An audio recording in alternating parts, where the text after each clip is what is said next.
Technology के साथ सीखना, सिखाना, आकलन, इनके प्रश्नों के उत्तर हम जानेंगे।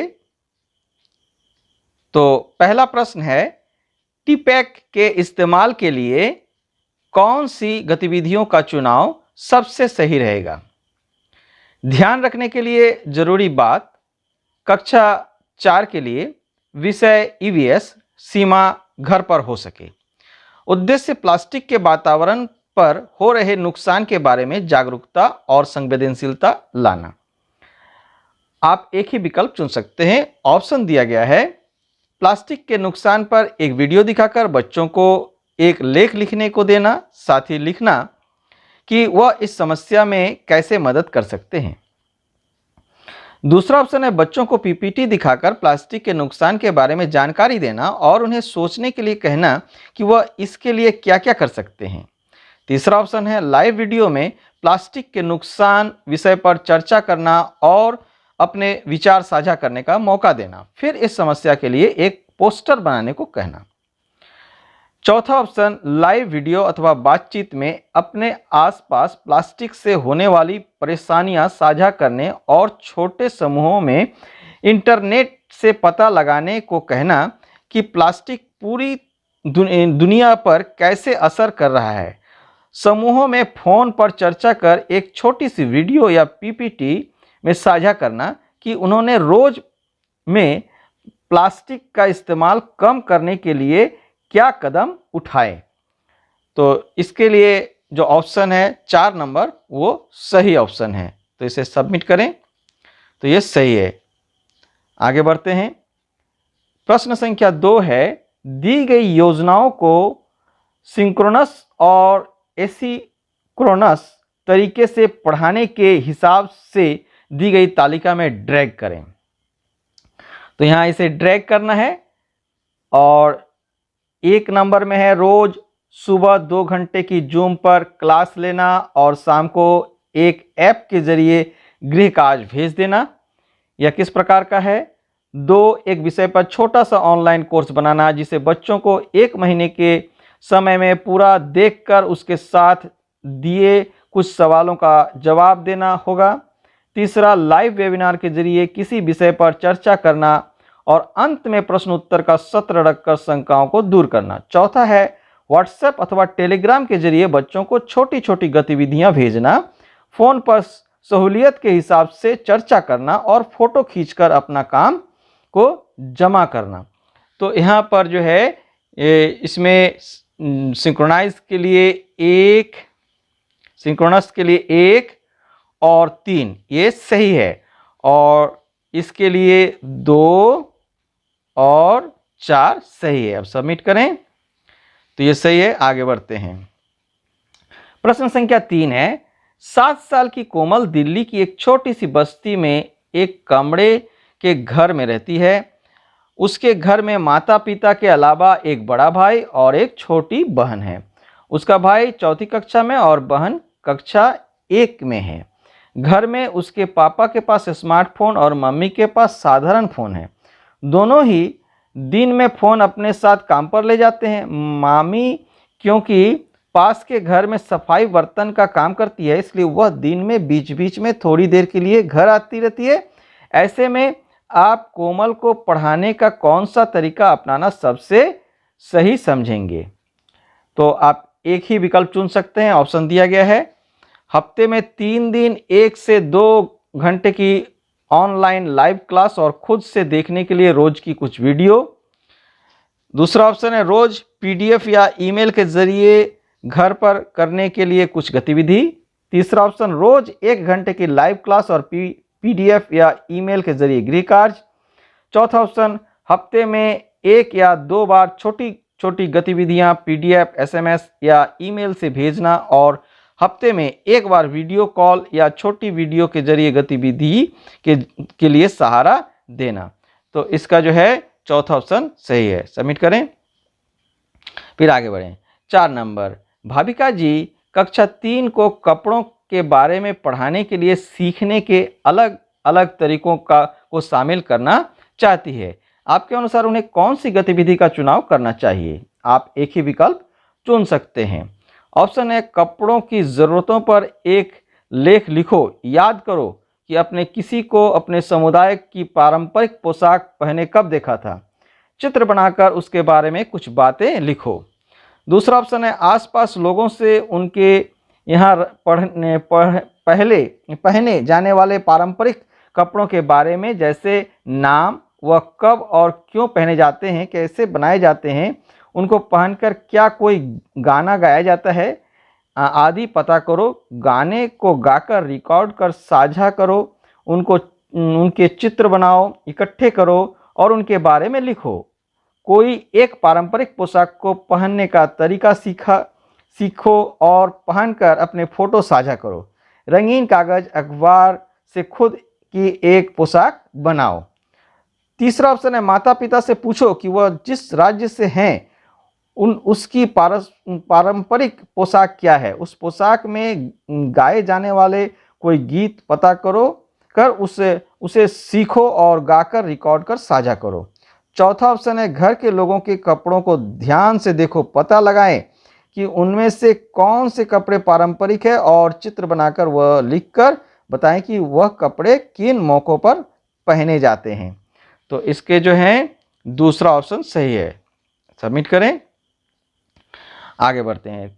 5 नंबर प्रश्न है कपिल जी कक्षा 2 को पढ़ाते हैं। कोविड-19 की परिस्थिति को ध्यान में रखते हुए उन्होंने पाठ्यक्रम में मूल कौशलों जैसे भाषा में लिखना पढ़ना, गणित में जमा घटा आदि चुनना तय किया।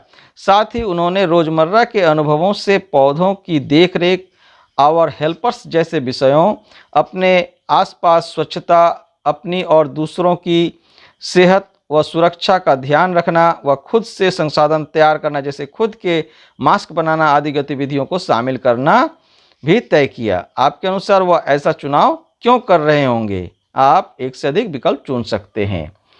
तो यहाँ ऑप्शन दिया गया है इस तरह से बच्चे हर विषय को कुछ कुछ पढ़ पाएंगे और कोई भी विषय छूटेगा नहीं। दूसरा ऑप्शन है बच्चे पूरा साल स्कूल ठीक से नहीं आ रहे हैं, ऐसे में सब कुछ पढ़ाना मुमकिन नहीं है। तीसरा ऑप्शन है कक्षा 2 में बुनियादी कौशल को मजबूत करने और उन पर महारत हासिल करने में मदद करने के लिए। चौथा ऑप्शन कोविड-19 परिस्थिति में अपने घर और आसपास पनप रही समस्याओं को समझना और मिलकर उपाय सोचना जरूरी है ताकि ऐसी गंभीर परिस्थितियों में से जूझा जा सके। तो इसके जो हैं 3 और 4 नंबर ऑप्शन सही है, क्योंकि एक से अधिक विकल्प चुन सकते हैं। तीसरा और चौथा विकल्प सही है।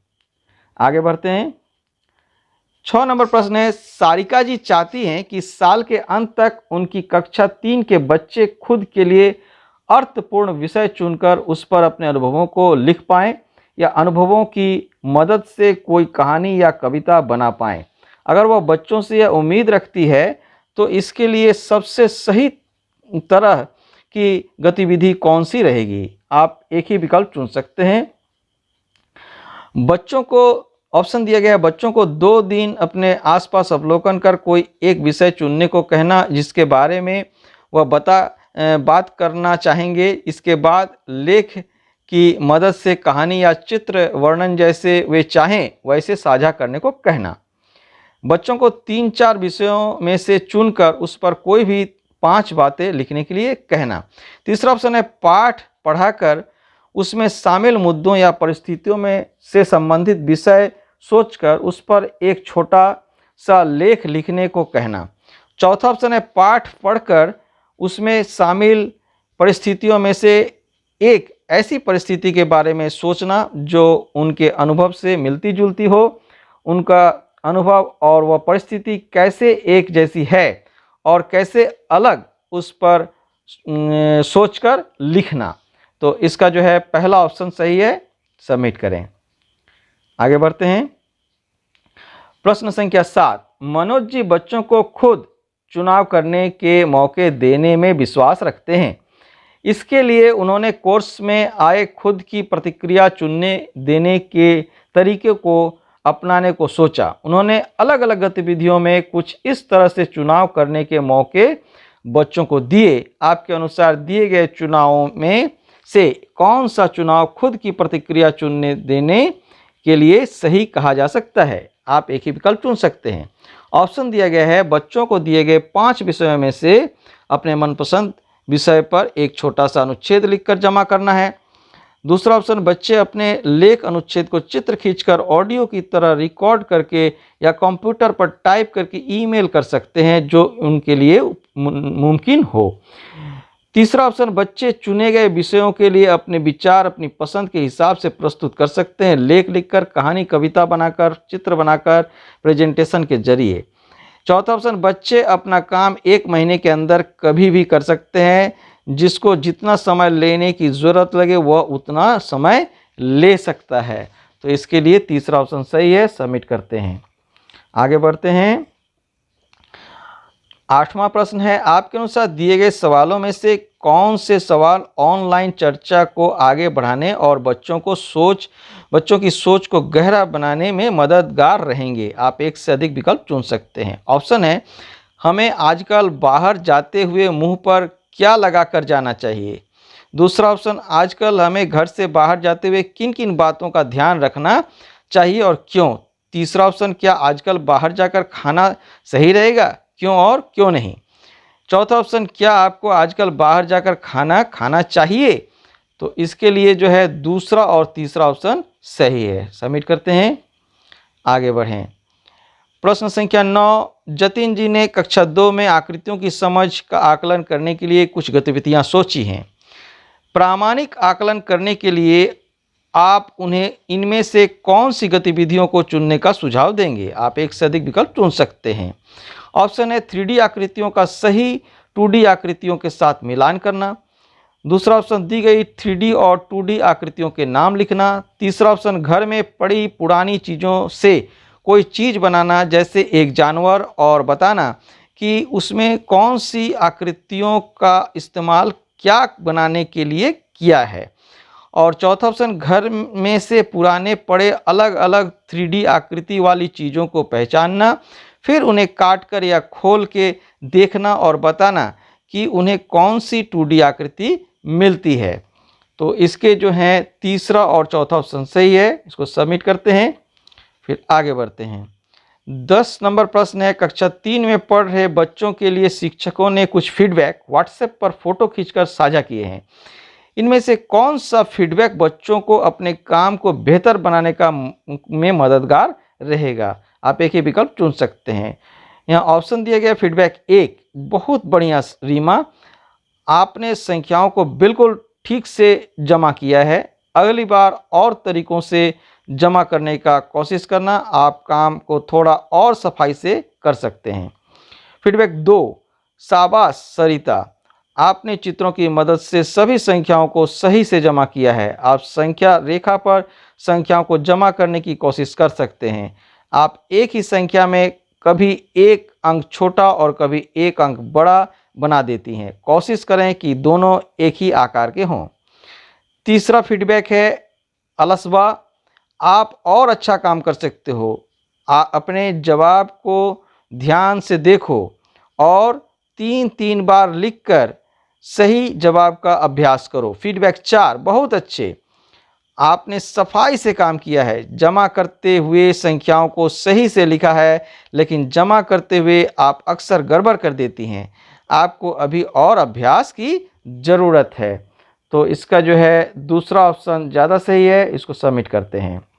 आगे 11 नंबर प्रश्न, ऐसी परिस्थिति में जहां घर में 6 लोगों के बीच बच्चों के पास सिर्फ एक स्मार्टफोन उपलब्ध है, वह भी शाम को रोज 1 से 2 घंटों के लिए, ऐसे में प्रोजेक्ट पर अपने किए गए काम को जमा करने का सबसे सही तरीका क्या रहेगा? आप एक ही विकल्प चुन सकते हैं। प्रोजेक्ट की रिपोर्ट को पावर पॉइंट पर प्रेजेंटेशन तैयार कर प्रदर्शित करना, प्रोजेक्ट की पूरी रिपोर्ट MS वर्ड पर टाइप करके चित्रों के साथ जमा करना। तीसरा ऑप्शन, अपना एक वीडियो बनाकर अपने पूरे प्रोजेक्ट को दिखाना और उसके बारे में विस्तार से बताना। और चौथा ऑप्शन, प्रोजेक्ट की रिपोर्ट की हाथ से लिखकर व चित्र चिपकाकर या बनाकर अपने काम की फ़ोटो खींचकर साझा करना। आप एक ही विकल्प इसमें से चुन सकते हैं। तो इसका जो है चौथा विकल्प सही है। प्रोजेक्ट की रिपोर्ट को हाथ से लिखकर व चित्र चिपकाकर या बनाकर अपने काम की फ़ोटो खींचकर साझा करना। तो इसको करते हैं सबमिट, तो ये सही है।